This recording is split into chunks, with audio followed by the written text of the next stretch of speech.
I was with Santiago for 3 years, breaking up and getting back together over and over, being a hopeless simp for him, to the point of being ridiculous. Even his first love knew that I nearly lost half my life over him, so no one expected that in the end. The one who left first, the one who initiated the breakup, was me. Chapter 1. The day I truly felt that there was no turning back with Santiago was actually very ordinary. It was just a typical late July day, rainy and dim. In the dark evening, I had only one warm light on, and the whole house was hazy. When I went to close the window, I was absent-mindedly wondering whether Santiago had brought an umbrella. I pulled out my phone, glanced at the time. It was 9:30. He was still working overtime today. I sighed, intending to ask Santiago when he would finish work. If he didn't bring an umbrella, maybe I could go pick him up. But when I saw the chat log that looked like a one-sided bulletin board,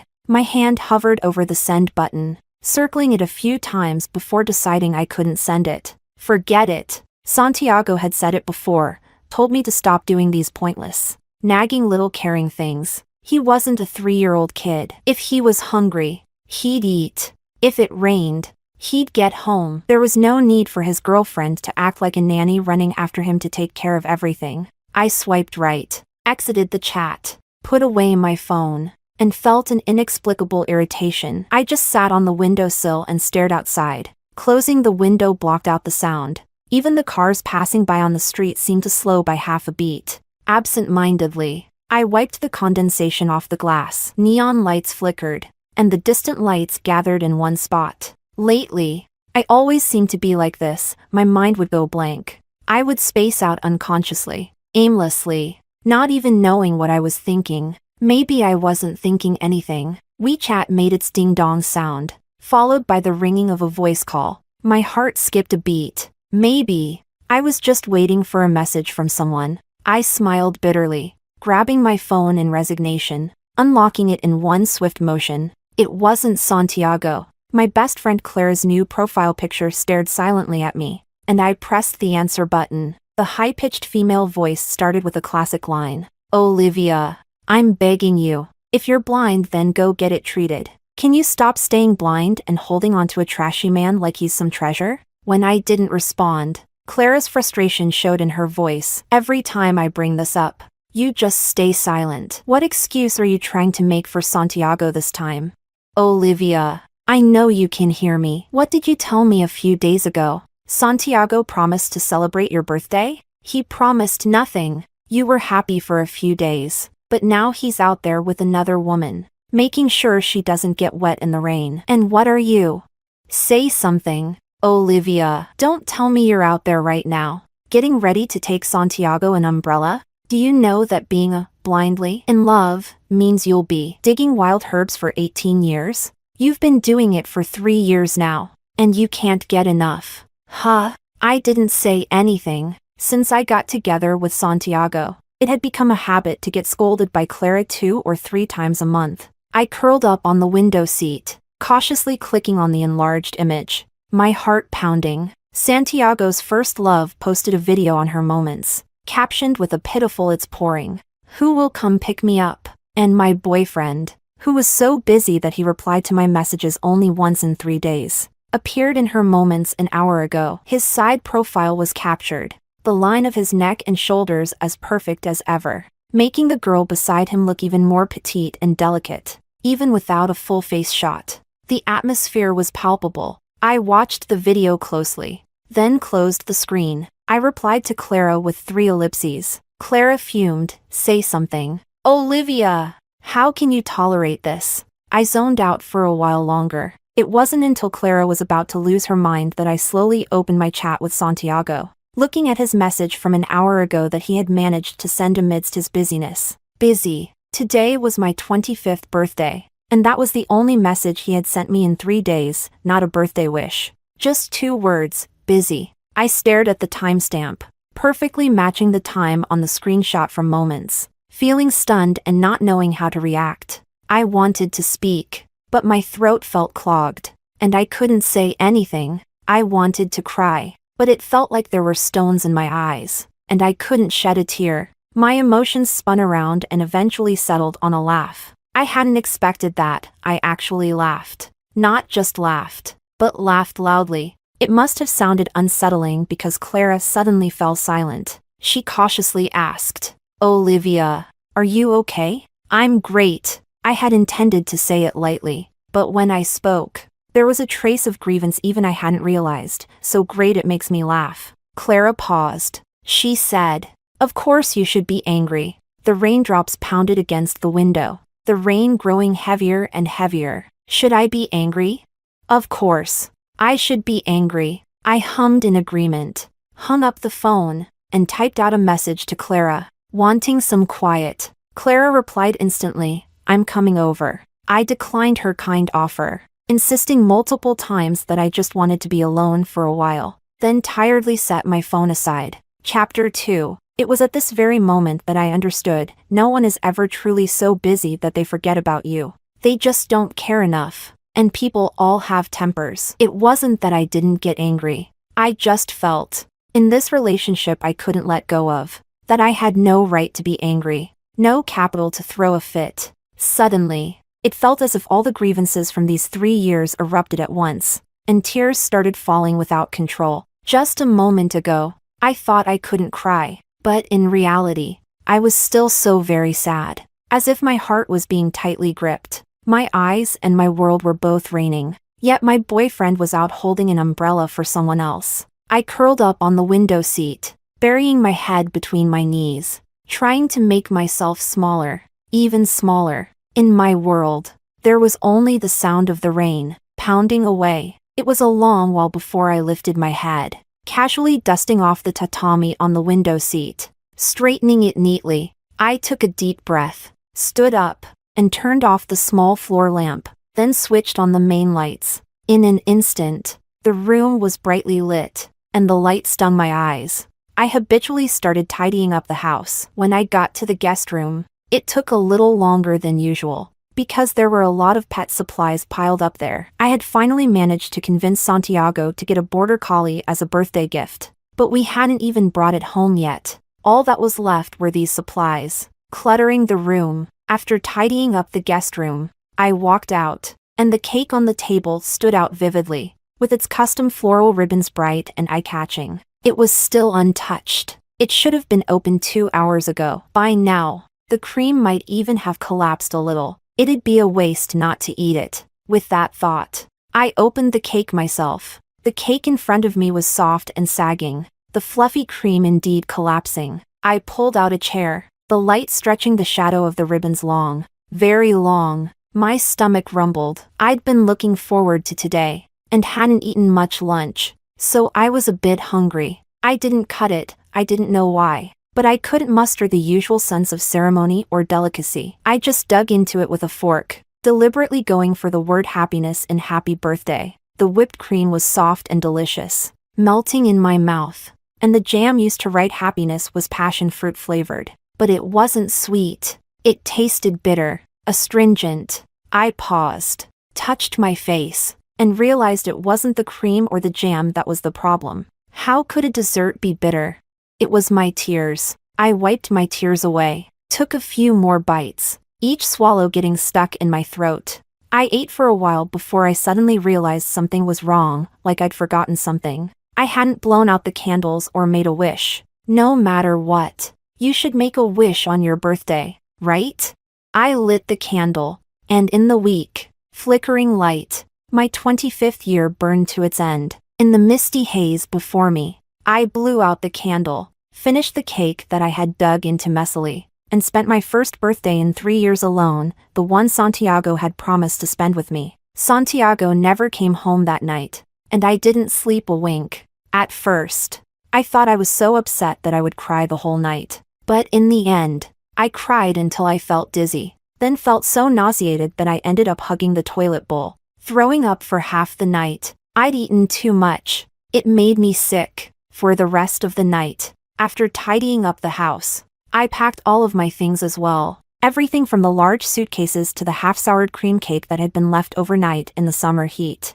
And even the few candles that had rolled under the coffee table, I swept them all into a trash bag, ready to throw them out. Including this relationship, which had gone bad from the start. Chapter 3. I found a hotel to stay at temporarily. Initially thinking Santiago wouldn't even notice I'd moved out. But 3 years is 3 years, 1,095 days and nights. Lives that were never supposed to intersect had long since merged together, leaving traces of each other everywhere. The next morning at 9, Santiago sent me a message. "Where did you go?" By the time I woke up, it was already 2 in the afternoon. My stomach was churning uncomfortably, and I picked up my phone intending to order some congee, only to see Santiago's message. When I hadn't replied to his message from 9, he had sent another one later around noon, which was surprising. He'd sent me a picture of a well-packaged shopping bag. "Your birthday gift arrived." I opened the image, and the logo of a classic luxury brand was glaringly centered. My stomach still felt uneasy, and seeing that just made it worse. For a moment, I wanted to be impulsive, to rant at him, like I used to, and ask a bunch of questions, like, "Do you really think expensive means good? That's not what I like. That's not what I want." Like, "Where were you last night?" Like, "Do you still remember that you promised to spend my birthday with me?" But as the words sat there on the tip of my tongue, lingering on the screen for too long, they ended up turning into a short sentence instead. "No need, Santiago. Let's break up." Santiago, who usually replied at his leisure, unexpectedly replied immediately this time. He said, "Don't like it? Weren't you trying on bags in the store when we were shopping before? You seemed to like them. What gift do you want?" Then, I looked at his evasive response in silence. In the past, I would have unconsciously made excuses for him. I would have unconsciously stood in his shoes, thinking, maybe he's trying to make amends. Maybe he knows he was wrong yesterday. I rubbed my temples. "I don't want anything." I continued typing the next line. "Let's break up, Santiago." The chat window lingered on "the other person is typing," and "the other person is recording a voice message" for a long time. I thought he had something more to say. But in the end, all he managed to spit out was one sentence. He asked, "What's wrong?" I always thought I was emotionally stable right now, but when I saw those 3 words, I couldn't help but feel a rush of anger rise to my head. Who can understand this? You shout until you're hoarse, your rage turning into growing disappointment, and by the end, you don't even know how to express yourself anymore. Meanwhile, the other person stands there watching, indifferent. He knew nothing. The one who started it all was still innocently, even aggrievedly, asking you, "What's wrong?"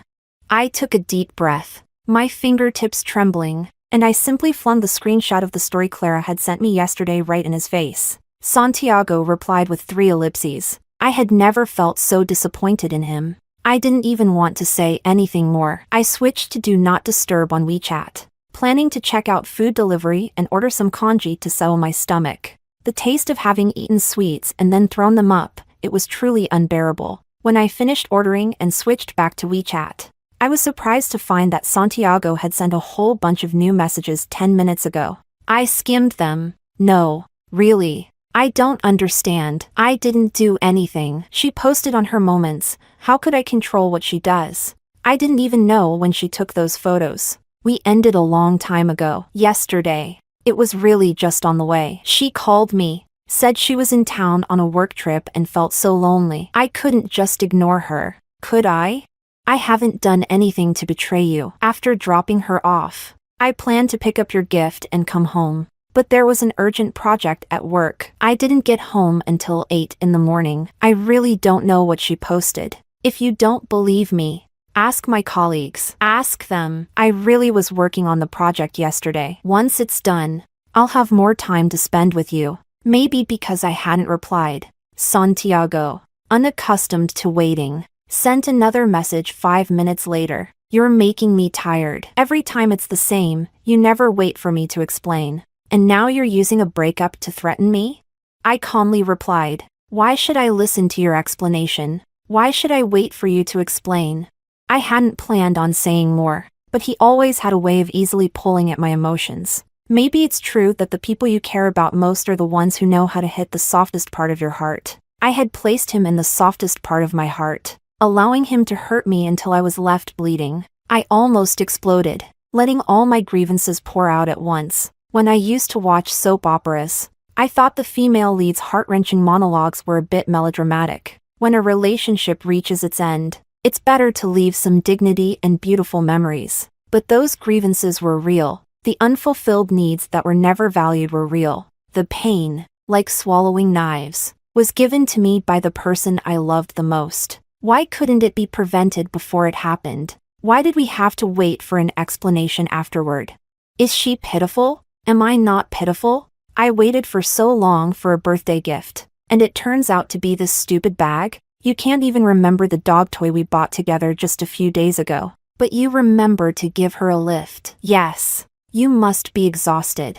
I don't want a bag. I just wanted to adopt a border collie. I even thought of a name for it. I waited for you to come home until the whipped cream on the cake I was craving had completely collapsed. Do you know how cloying collapsed whipped cream is? You don't. I didn't even know what I was ranting about anymore, talking about all these insignificant little things. After venting, I silently curled up again, clutching my stomach. I let out a bitter laugh, feeling like a spoiled child throwing a tantrum over a toy they couldn't get. We're adults now. Better to leave with some dignity. I sighed, grabbed my phone again, and, unsurprisingly, Santiago hadn't responded. I typed and deleted and typed again, until I finally left only 2 short sentences. I'm sorry for what it's come to today. If I made you uncomfortable, I apologize. I'm sorry. Let's break up.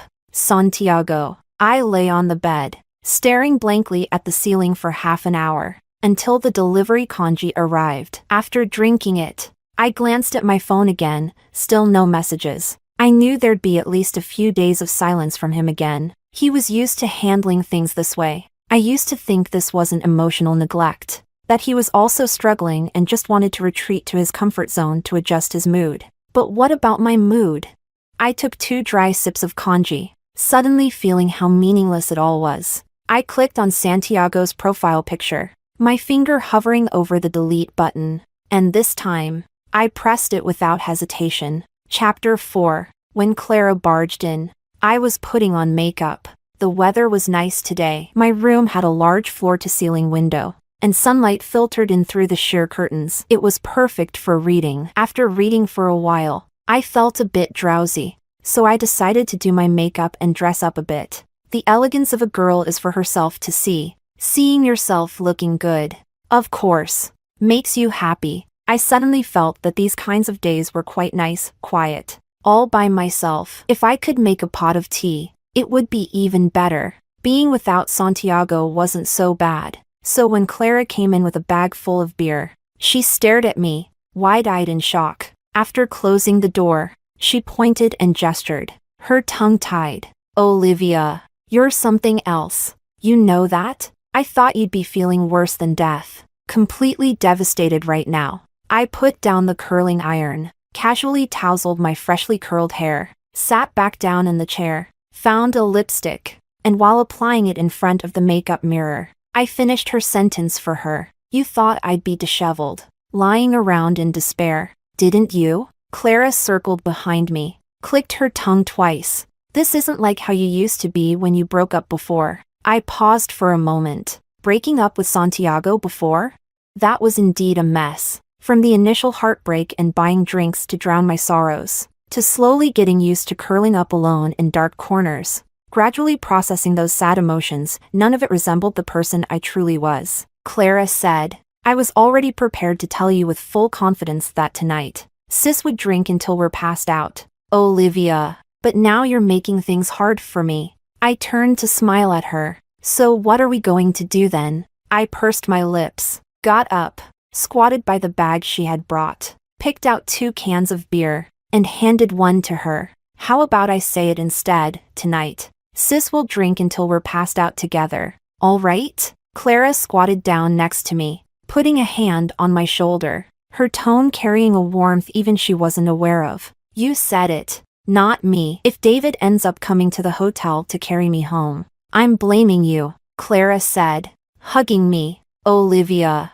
be happy. I was puzzled. Aren't you always pretty happy? Clara rolled her eyes dramatically and stayed quiet for a while. I looked up at her. She gazed at me gently, Just like when we first met in high school, the girl with a high ponytail looked fierce, incredibly aloof. But when you actually talked to her, her eyes held a rare, soft tenderness. She said, "I just want to see you happy too." Clara sighed, opening the beer. "Olivia, seeing you like this makes me genuinely happy. You two weren't right for each other." "Really?" "Not right at all." I also opened my can. I took a sip of the beer, the sharp sensation irritating my stomach that had finally started to feel better after the last few days. I felt a little dazed, honestly. I knew that Santiago and I weren't right for each other either. Clara and David have been together for 5 years now, and I've watched her grow younger, the two of them inseparable, whereas I seemed like a rose deprived of nourishment, once in full bloom, now slowly wilting, burning until nothing remained. Whether something works or not, you can tell from a glance at the state of things. Clara sighed and said, "A healthy relationship shouldn't be like this. It shouldn't be just you constantly compromising and changing." I downed a gulp of beer. How could I not know that?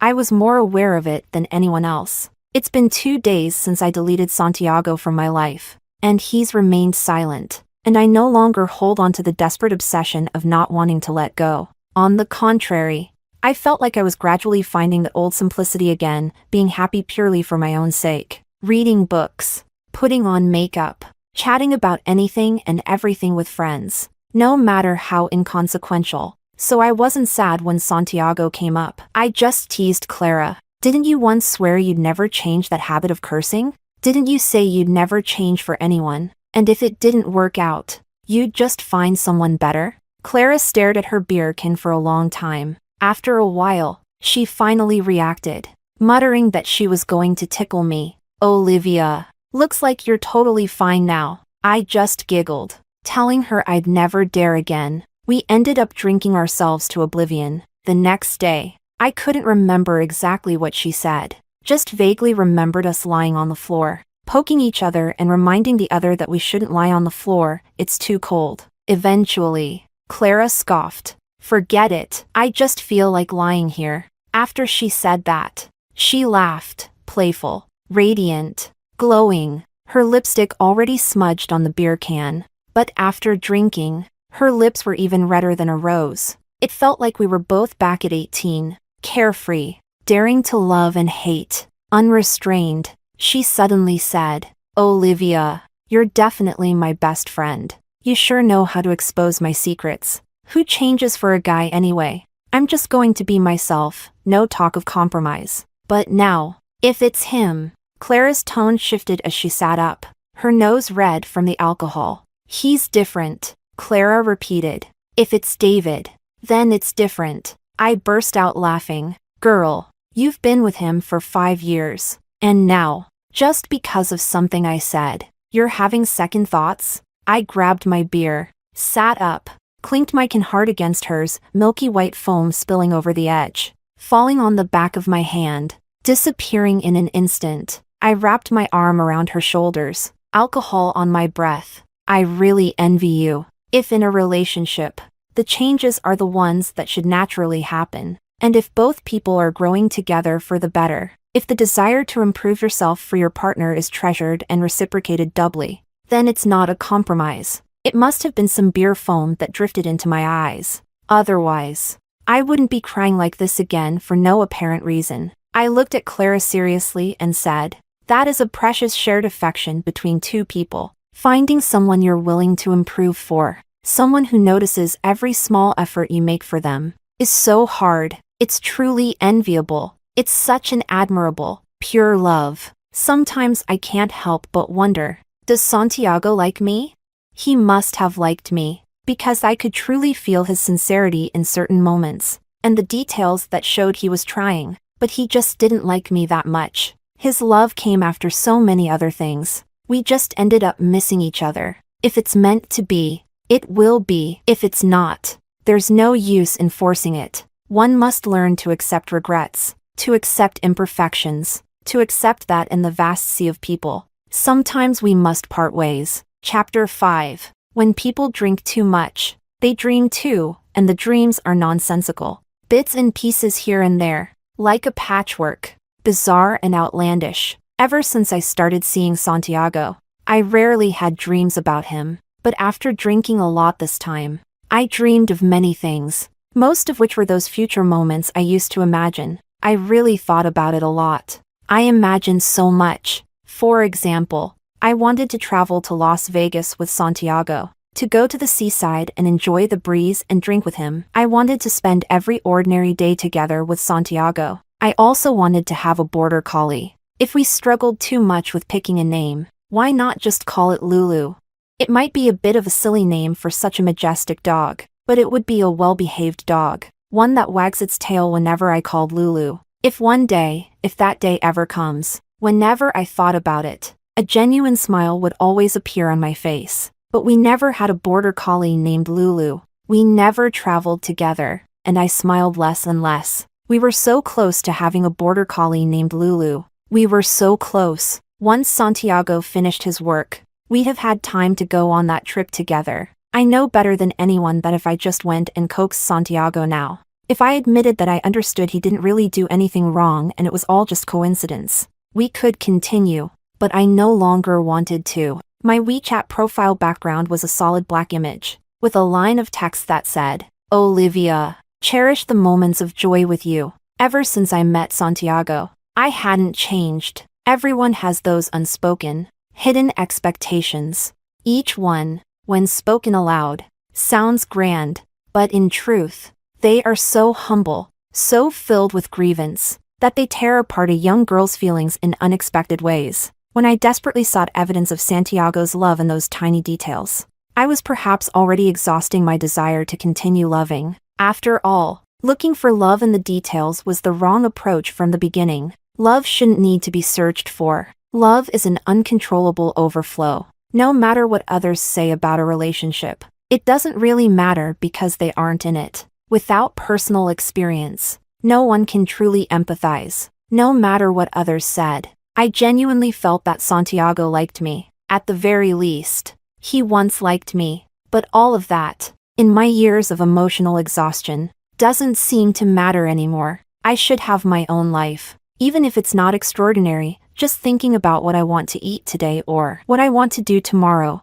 it's still more interesting than depending on someone else. I once loved Santiago deeply, but I finally understood that, having spent 25 years with myself, I should love myself more. Chapter 6. When I decided to leave the city, I only told Clara. It was a month after Santiago and I broke up. It wasn't that I was trying to escape from Santiago, it was simply a work transfer. If I really thought about it, moving to another city would be much better than staying here. Clara had once grabbed my ear and scolded me, saying, "Olivia, are you crazy? To give up yourself for someone else? Are you stupid or what?" I was stupid, so this time, I deviated from the Santiago-centered path. Turns out, it wasn't that hard after all. Before I left, I packed my things, but my emotions weren't entirely calm. I wasn't surprised when Santiago showed up at my door. In fact, 2 weeks earlier,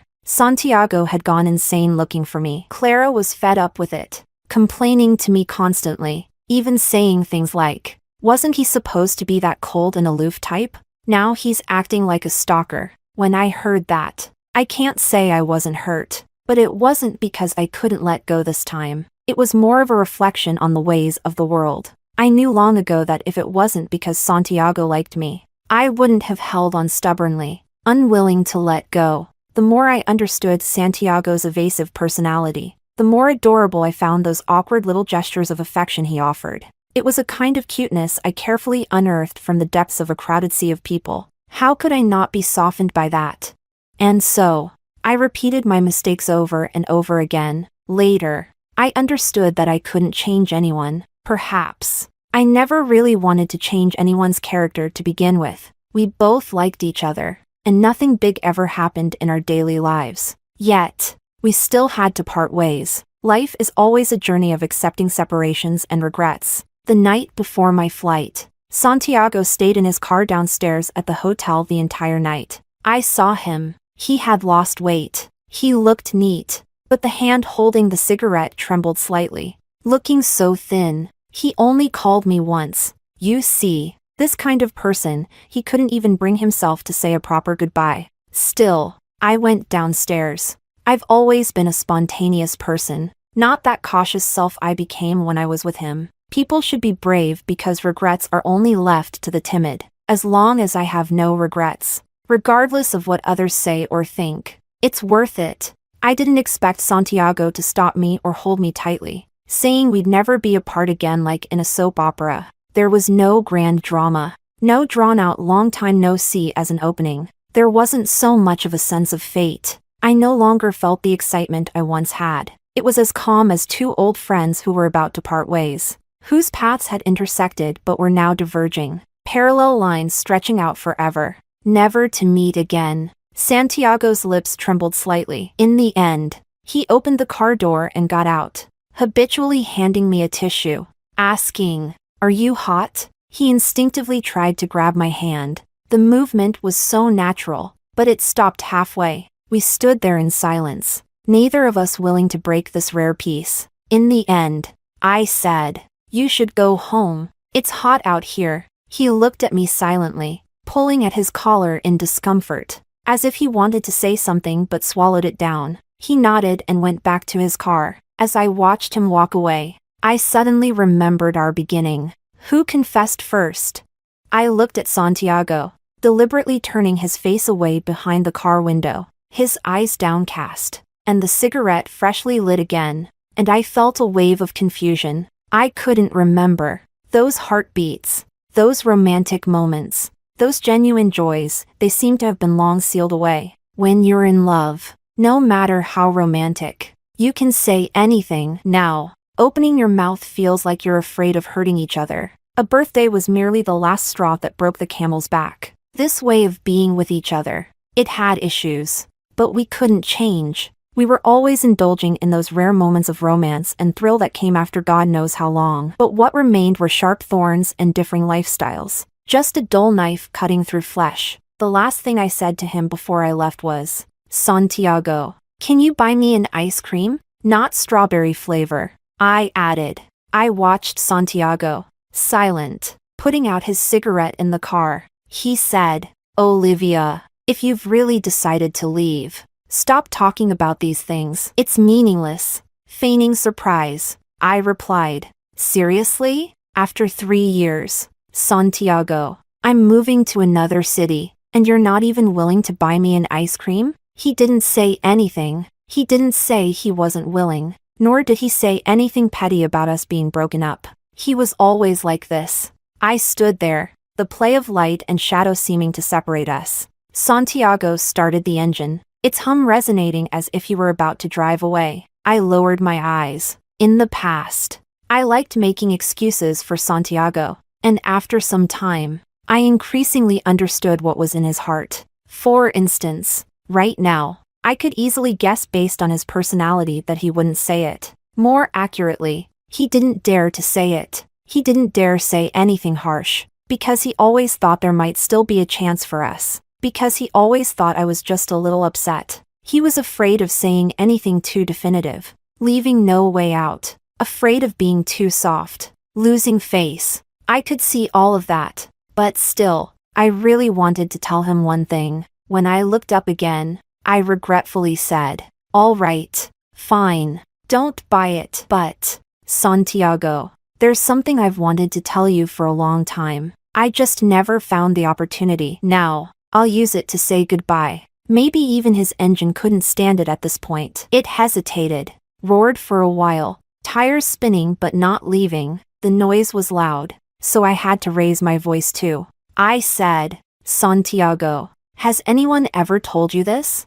Not answering the question is already an answer. Not answering is indeed already an answer. Some might instinctively deny this statement, thinking not everyone can say things out loud so easily. That's true. I admit that. But I am also human. I have my own thoughts and my own standards of judgment. If I kept compromising, I think we could at least be happy sometimes. But I can't spend my entire life betting that he might finally consider my feelings someday. That's not fair. No matter how much I like him, it's still not fair. I waved my hand, turned around, and didn't look back. I didn't know if Santiago eventually drove away, but the engine kept humming, staying put, neither advancing or retreating. But I left, walking further and further away. Time seemed to rewind frame by frame to that fated evening 3 years ago. Back then, we were still at university, and it was still midsummer. The evening breeze was calm and unhurried. Santiago and I walked side by side,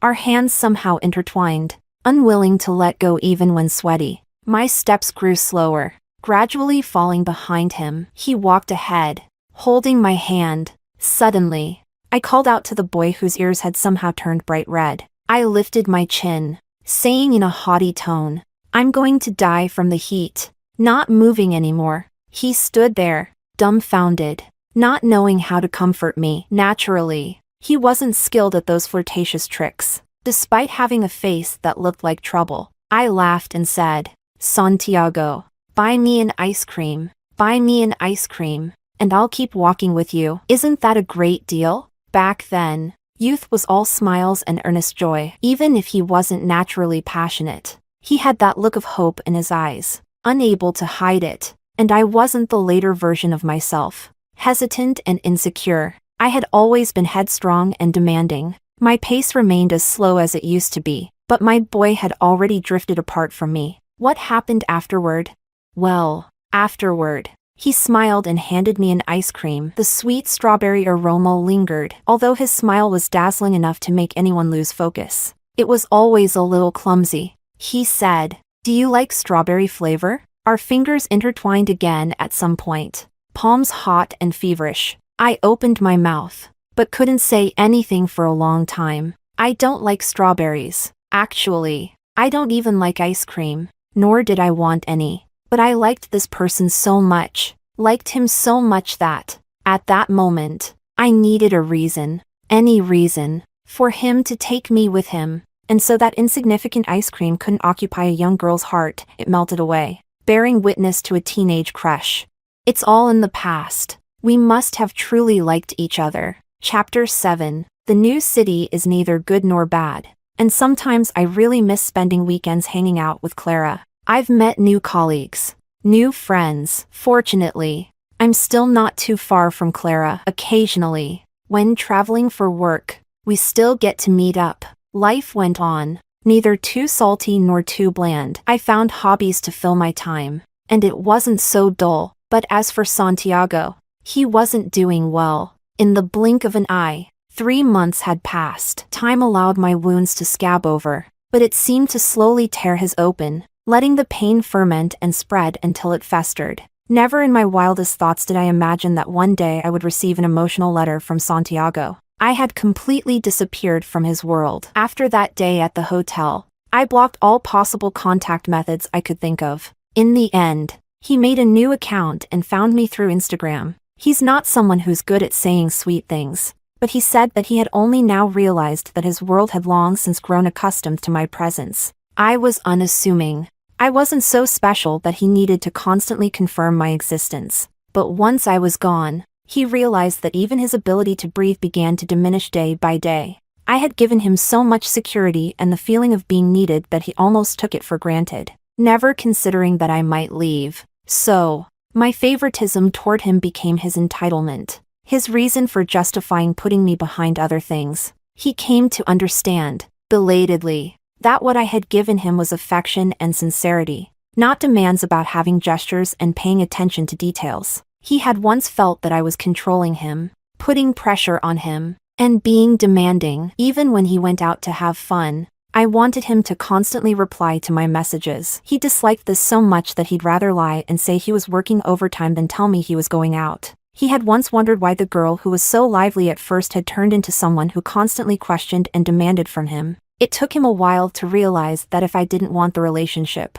the solution wasn't solving the problem, it was simply getting rid of the person. When I finally did that, he, instead, seemed like an abandoned child. He said he was sorry. He shouldn't have hurt me so deeply, treating someone who truly cared for him that way. He said, "Olivia, I went to a friend's kennel and found a cute little border collie puppy. Should we get it together?" He said, "Olivia, let's go on a trip. To wherever you want. This time, I'll listen to you. I didn't reply. By the time I had let go, his messages didn't stir much emotion in me. It wasn't so much that his belated enlightenment had sparked a powerful love, but rather that he was too selfish. After going through all the grief and sorrow that he hadn't been there for, I no longer expected anything from him. Just like Santiago would occasionally go out to relax with his friends, I asked myself honestly, during those 3 years with Santiago, I never let him wait night after night, watching me laugh and have fun with someone else, leaving him alone. Many people would think, why didn't you hang out with friends when you were alone? Didn't you have your own social circle? If he didn't care about you, why didn't you stop caring about him?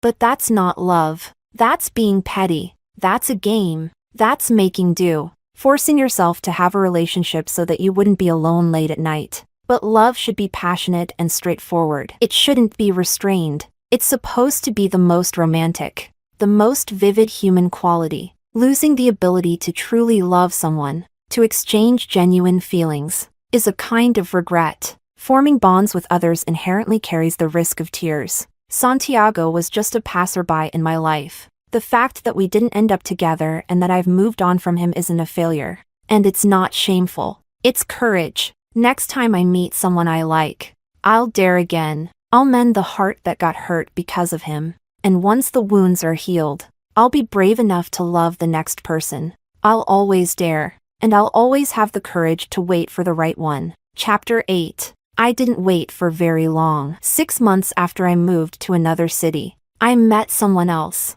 I didn't want to compare his actions or habits with Santiago's, nor did I want to lump him and Santiago together. When he first showed interest in me, I was honest with him. I told him I had someone in my heart, and even though I thought I had moved on, I couldn't guarantee my emotions wouldn't resurface.